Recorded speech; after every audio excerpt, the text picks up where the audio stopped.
ये what's up guys, welcome back once again. दोस्तों, आज की कहानी जो एक्सप्लेन करने जा रहे हैं वो असल में एक कपल की है जो अभी भी कुछ दिन पहले एक नए विला में शिफ्ट हुए, जो पिछले 40 सालों से खाली था और उन्हें वो बहुत ही सस्ते दामों में मिल गया। लेकिन आपको पता ही है कि ज़रूरी नहीं है कि हर सस्ती चीज़ अच्छी हो।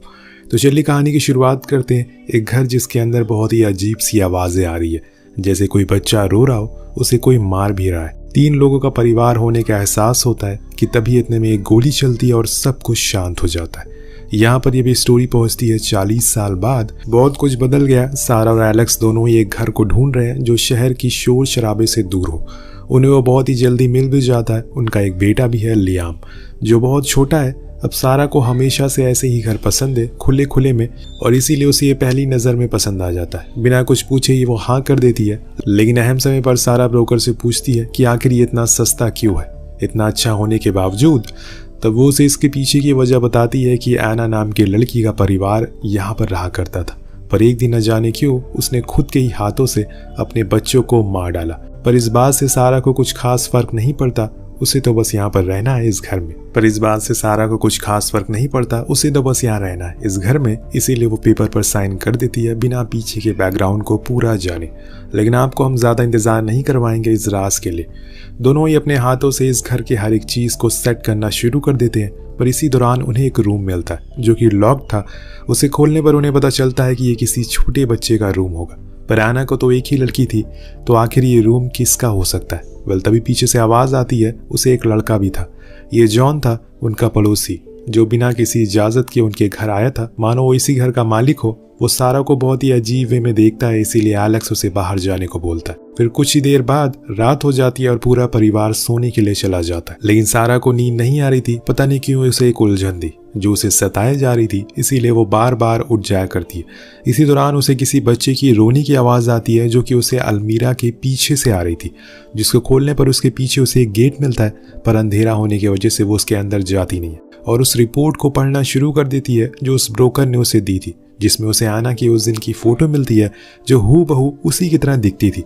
अब सुबह हो जाती है और वह एलेक्स को उस क्लोजेट के बारे में बताती है, लेकिन वो ज़्यादा गौर नहीं करता और अपने काम के लिए निकल जाता है और ये बोलकर भी जाता है कि उसे आने में देर हो जाएगी। इसके बाद सारा लियाम के रूम को सेट करना शुरू कर देती है, जहाँ पर वो नोटिस करती है कि पूरे घर में वही रूम है जिसकी खिड़कियाँ सील है। पर क्यों, यहाँ हम एक और चीज़ नोटिस करते हैं कि लियाम बहुत ही कम हंसता और उसे सारा का प्रेजेंस अच्छा नहीं लगता। जैसे आमतौर पर एक बच्चा अपनी माँ के पास रहकर फील करता है, वैसा उसके साथ बिल्कुल भी नहीं है। यहाँ तक कि वो बॉटल से वो मिल्क तो पी लेता है, पर सारा को एक्सेप्ट नहीं करता और बहुत ही ज़्यादा रोता है। हर समय सारा बहुत कोशिश करती है, लेकिन बीच बीच में वो बहुत ही ज़्यादा इरिटेट हो जाती है। और यहाँ असल में हम जान पाते हैं कि उसे पोस्टपार्टम की बीमारी है, जिसकी वजह से वो अपने हाथों में हमेशा एक रिबन पहनती है ताकि ऐसे समय पर वो पुल करती है और उसे दर्द हो, जिससे वो मोटिवेशन फील करती रहे। उसे डॉक्टर ने ऐसा करने को कहा है, पर लियाम की वजह से उसे काफ़ी बार तो नींद तक नहीं आती। उसे कभी कभी ये भी लगता है कि वो उसका बच्चा है ही नहीं, जैसे वो उसे देखकर रिएक्ट करता है। अब धीरे धीरे समय बीतने लगा था, ये चीज़ें और बढ़ती जा रही थी। अब एलेक्स भी उसकी इस बात को समझता है, इसीलिए वो तो शहर से दूर आ गया सिर्फ उसके लिए। लेकिन जब वो इस घर में आई थी तो कुछ न कुछ अजीब ही हो रहा। 1-2 बार तो उसे एना की आत्मा दिखाई देती है जो उसी को देख रही थी, और एक बार जब वो बॉटल को ढूंढने के लिए बेड के नीचे जाती है तो उसके ऊपर कुछ कीड़े हमला कर देते हैं। लेकिन फिर अचानक से सब कुछ ठीक हो जाता है, क्योंकि अब वो एना में इंटरेस्ट दिखाने लगी थी। जी हाँ, वो उसके घर को एक्सप्लोर करना शुरू कर देती है। उसकी छोड़ी हुई चीज़ों को खुद पर ट्राई करना शुरू कर देती है, मानो कि वो उससे ऑब्सेस्ड हो चुकी है। यहाँ तक कि वो उसकी तरह दिखने की भी कोशिश करती है। पर एलेक्स इन सब चीज़ों से अनजान था। वो दिन भर तो बाहर रहता था। एक दिन उसे आना के रूम से कुछ आवाज़ें आती। जब वो ऊपर जाता है तो सब बंद हो जाता है, पर इसी बीच उसे कुछ दिखाई देता है। दूर खड़े आना के फादर रॉबर्ट, जो कि उसकी ओर आ रहे थे। लेकिन इतने में बेड के नीचे से हाथ निकलता और उसे खींचना शुरू कर देता है। सारा रुक जाती है और जब वो नीचे झुकती है तो वहाँ कोई नहीं था, पर वो देखती है कि उसके पैरों पर किसी के हाथ के निशान है। और अब रॉबर्ट भी जा चुका है। इसी चक्कर में लियाम भी बेड के नीचे से गिर जाता और रोना शुरू कर देता है। एलेक्स उसकी आवाज़ से उठ जाता और उसे गोद में ले लेता है, तो फौरन ही वो चुप हो जाता है। पर जब सारा लेती है तो वो फिर से रोना शुरू कर देता है। क्या सारी दिक्कतें सारा के साथ है? अब एक रात जब वो सो रही होती है तो उसे एक सपना आता है कि उसकी अलमीरा में एक एक्स रखा हुआ है, लेकिन जब वो चेक करती है तो वहाँ पर कुछ नहीं था। अब अगले दिन वो फिर से उसी रिपोर्ट को पूरा सही से पढ़ना शुरू करती है, लेकिन कहीं भी उसे एक्स का जिक्र नहीं था। फिर उसे वो क्यों दिखाई दे रहा है बार बार, जरूर उसका उस कहानी में कोई महत्व है। वो बहुत ही ज्यादा कंफ्यूज हो चुकी थी। उसे सच जानना था कि आखिर इस घर में हुआ क्या था 40 साल पहले, जिसके बाद कोई भी इस घर को खरीदने से डरता है। अब उसे यहाँ जॉन याद आता है जो बहुत सालों से यहाँ पर रहा था। शायद उसे कुछ पता हो, इसीलिए वो उसे अगले दिन बुलाती है किसी रिपेयरिंग के काम के लिए। उसे पूछती है कि आखिर इस घर में क्या हुआ था। वो बताता है कि यहाँ पर 40 सालों पहले रॉबर्ट और उसकी वाइफ रहा करती थी, जिनकी एक बेटी आना थी। लेकिन एक दिन उसकी माँ की मौत हो गई, जिसके बाद रॉबर्ट ने अपना संतुलन खो दिया और खुद की ही बेटी को प्रेग्नेंट कर दिया, यानी कि आना को। पर वो यहाँ भी नहीं रुका। उन्होंने फिर से वही काम करना शुरू कर दिया और इसीलिए उन्होंने उस कमरे को सील कर दिया जिसमें अभी लियाम रहता है। वहाँ कभी आना का बचपन गुजरा था। इन सब चीज़ों से तंग आकर आना ने एक दिन अपने ही पिता को मार डाला और फिर अपनी बेटी को भी। लेकिन यहाँ एंड्रू का कहीं कोई जिक्र नहीं होता, जो आना का बेटा था। अब सारा जॉन से भी पूछती है, लेकिन वो बिना कुछ बोले वहाँ से चला जाता है। इसीलिए वो उस ब्रोकर से मिलती है और यहाँ उसके सामने एक सीक्रेट रिवील होता है कि असल में जॉन ही एंड्रू है। उस दिन हादसे के बाद जिंदा वो बच गया था, न जाने कैसे। उसके बाद उसे ऑर्फनेज में डाल दिया गया, पर जब वो वापस आया तो उसके पास इस घर को खरीदने के पैसे नहीं थे। धीरे धीरे करके उसका भी संतुलन बिगड़ने लगा। उसने जो कुछ भी अपने बचपन में अपनी आंखों के सामने देखा वो किसी हैवानियत से कम नहीं था। उसके ही दादाजी उसकी माँ के साथ हर दिन गलत काम करते थे। ये चीज उसे हर दिन थोड़ा थोड़ा करके खोखला करती जा रही थी। जिस दिन उसे पता चला कि ये घर बिक चुका है, वो भागते हुए आया और तब उसे तुम्हें पहली बार देखा। अब सारा को कुछ सवालों के जवाब मिल चुके थे, लेकिन अभी भी कुछ ऐसी चीजें थी जो कि अनसॉल्व थी, जैसे कि उस अलमीरा में ऐसा क्या था और वो आवाजें किसकी आती है।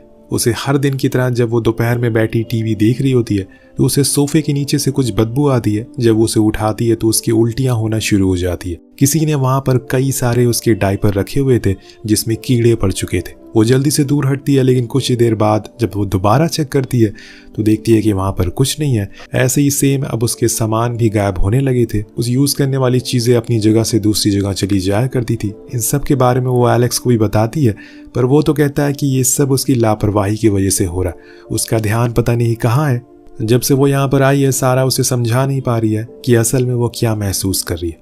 उसी रात लियाम बहुत तेज रोने लगता और इसीलिए वो उसे दूध लेने के लिए जाती है, पर वहां वो देखती है कि उसके पूरे दूध में कीड़े पड़ चुके हैं, जो कि बहुत ही अजीब था। वो पूरे दूध को फेंक देती है और लियाम को सुलाने की कोशिश करने लगती है। इतने में उसकी नजर आना के रूम पर जाती है, जहां से तेज रोशनी आ रही थी। उसके करीब जाते ही गेट अपने आप खुल जाता और वो देखती है कि उसे उसकी रूह कांप जाती है। असल में रॉबर्ट एना के साथ बदतमीजी कर रहा था और उसी की चीखने की आवाजें उसे हर रात सुनाई दे रही थी। इसी चक्कर में उसका लियाम के ऊपर से ध्यान हट जाता और वो स्टेयर के पास पहुंच जाता कि तभी सही समय पर वहां पर एलेक्स आता और एक बड़ा हादसा होते हुए रुक जाता। उस रात वो उसे बहुत सुनाता है, यहाँ तक ये कह डालता है कि वो इतनी ज्यादा बीमार हो चुकी है कि अब वो अपने बच्चे को ही मारना चाहती है। बेचारी सारा, वो क्यों अपने बच्चे को मारेगी, लेकिन ये बात कहाँ किसी को समझ में आने वाली है। एलेक्स कहता है कि उसे फिर से अपनी दवाइयां लेना शुरू कर देना चाहिए, वो कल डॉक्टर को भेज देगा। अब अगले दिन डॉक्टर के आने पर वो उन्हें समझाती है कि वो बीमार नहीं है, वो बस उस चीज को फील करने की कोशिश करना चाहती है जो एक माँ करती है। लेकिन न जाने क्यों ऐसा हो नहीं पा रहा है। वो डॉक्टर उसे बीमारी समझता और इसलिए उसे कुछ दवाइयां देकर वहां से चला जाता है। सारा बहुत रोती है। वो सभी को समझाने की कोशिश कर रही है कि वो कैसा फील कर रही है, लेकिन कोई भी उसकी बातें या फिर उसकी फीलिंग समझ नहीं पा रहा है। वो अंदर से टूट चुकी है। खुद को कोसती है कि आखिर उसने ऐसा घर क्यों खरीदा। इससे अच्छा तो वो लोग शहर में ही थे। अब सारा को जॉन की सच्चाई भी पता चल चुकी थी, इसीलिए वो उसके साथ अच्छे से बिहेव करने लगी थी और उसे एक एक करके सवालों के जवाब भी देने को कहती है। तब जॉन बताता है कि असल में आना के 3 बच्चे थे, लेकिन पुलिस को सिर्फ एक ही बारे में ही पता चला। वो दोनों कहाँ हैं आज तक किसी को पता नहीं चला। न ही जॉन उसे इस बारे में कुछ बताता है, लेकिन उसे इशारा काफी था जिससे सारा समझ जाती है कि असल में वो बच्चे उसी क्लोजेट में हैं, जिनकी चीखने, हंसने, रोने की आवाजें हर दिन उसे सुनाई देती है। तभी एलेक्स आ जाता है, इसलिए जॉन को जाने लगता है, लेकिन जाते हुए वो किसी तरह की कुछ भी छेड़छाड़ करने से मना करता है, क्योंकि ये उसके लिए मुसीबत बन सकती है। अब सारा को उसके सवालों के सारे जवाब मिल चुके थे, इसीलिए वो अब एलेक्स के सामने नॉर्मल होने का बहाना करने लगती है। उससे झूठ बोलती है कि वो हर रात उस दवा को ले रही है, पर सच्चाई ये थी नहीं। वो उस दवा को फेंक दिया करती थी। उसका मानना था कि जब उसे कुछ हुआ ही नहीं है तो वो आखिर उस दवा को क्यों खाए। कहानी आगे बढ़ती है और एक दिन पूरा परिवार साथ में एक अच्छा पल को एंजॉय कर रहे थे और तभी एलेक्स को किसी काम से बाहर अर्जेंट जाना पड़ता है और इसी बीच सारा की न जाने बाथटब में आंख लग जाती। कुछ देर बाद जब उसकी आंखें खुलती है तो उसके सामने रॉबर्ट खड़ा था, जो उसके साथ जबरदस्ती करने की कोशिश करता है। जैसे तैसे वो खुद को बचाती है और ऊपर अपने रूम में आ जाती है, लेकिन वहां अब उसे आना की चीखें सुनाई देने लगी। रॉबर्ट अब उसके पास पहुंच गया था। वो कुछ भी कर तो नहीं सकती थी। कुछ देर शांति हो जाने के बाद उसे किसी की आहट सुनाई देती है, जैसे कोई उसके पास आने की कोशिश कर रहा हो। ये कोई और नहीं रॉबर्ट ही था जो उसके रूम के बाहर ही खड़ा था। उसे देखकर वो रूम को लॉक कर देती है और वो जबरदस्ती खोलने की बहुत कोशिश करता है, लेकिन खुल नहीं पाता। कुछ देर बाद फिर से सब कुछ शांत होता है और वैसा ही रहता है, लेकिन इतने में सारा को रिंग सुनाई देती है। शायद एलेक्स आ गया है, इसीलिए वो नीचे चली जाती है, पर वहां कोई नहीं था। वो फिर से ऊपर आती है, पर लियाम वहां से गायब था। उसके बच्चों को कोई ले गया था। अब यहाँ वो बहुत ही ज्यादा घबरा जाती है और इतने में वो क्लोजेट भी खुल जाता है जहाँ से रोशनी आ रही थी। वो उसके पीछे जाती है, जिसके अंदर बहुत सारी चीजें रखी हुई थी, वो उसी की थी और कुछ पुराने सामान भी थे। सामने खड़े थे 2 बच्चे। जी हाँ, ये बच्चे किसी और के नहीं बल्कि एना के थे, जिसको उस दिन एंड्रयू ने छुपा दिया था। यहाँ पर उनके हाथ में लियाम होता है। सारा कहती है कि लाओ, मुझे मेरे बच्चे को दे दो। वो लड़का कहता है कि तुम कैसी माँ हो, तुम अपने बच्चे का ख्याल ही नहीं रख पाती। हमने हमेशा सब देखा है, यानी कि उन्होंने सारा की हर चीज पर खुद की नजर रखी हुई थी। वो सब कुछ देख रहे थे।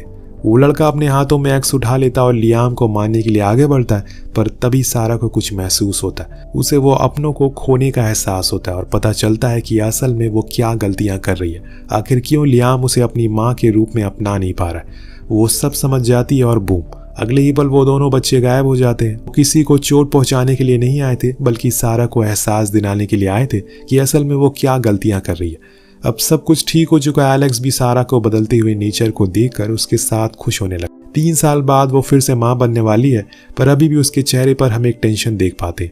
क्या सच में सब कुछ सही हो गया है? मुझे तो नहीं लगता। या फिर क्या ये सब एक सपना था, या फिर सारा अपनी बीमारी की वजह से ये सब हेलुसिनेट कर रही थी और ऐसा रियलिटी में कुछ है ही नहीं, जैसा हमें सब कुछ दिखाया गया हो। लेकिन फिर जॉन क्यों झूठ बोलेगा? वो ब्रोकर झूठ क्यों बोलेगी? दोस्तों, जहां तक मुझे लगता है कि सारा ने बचपन में ये सब देखा था। कुछ ऐसी चीजें उसके सामने हुई थी जिसे वो देख तो सकती है लेकिन कभी समझ नहीं सकती, जिसकी वजह से वो बड़ी हो जाने के बाद भी डिप्रेस रहने लगी। एक ट्रॉमा उसके माइंड में हमेशा बस गया। फिर जब वो इस घर में आई तो यहाँ की कहानियों को सुना तो उसे सब कुछ असली लगने लगा। उसने वो सब देखना शुरू कर दिया जो वो देखना चाहती है और उसका दिमाग वही चीजें दिखाने लगा। और इसी वजह से उसका ध्यान भी लियाम से भटक गया, जिसे वो और भी ज्यादा फ्रस्ट्रेट होने लगी और उसका बच्चा उसे अपना नहीं पा रहा, क्योंकि हर बार वो उसे डर का एहसास दिला रही थी। वेल, जो बच्चे हमें क्लोजेट में दिखाए गए थे वो एक इमेजिनेशन हो सकती है, क्योंकि आना की मौत तो 40 साल बीत गए। तब से लेकर उनकी उम्र अभी बड़ी क्यों नहीं, और तब से लेकर उन्हें तो अब तक बड़ा हो जाना चाहिए था, पर अभी भी वो छोटे ही क्यों है, उनकी उम्र अभी बड़ी क्यों नहीं। और इसी के साथ ये कहानी यहीं पर खत्म हो जाती है। आपको कहानी कैसे लगी नीचे कॉमेंट करके जरूर बताएगा। मिलते हैं अगली वीडियो में। Peace out.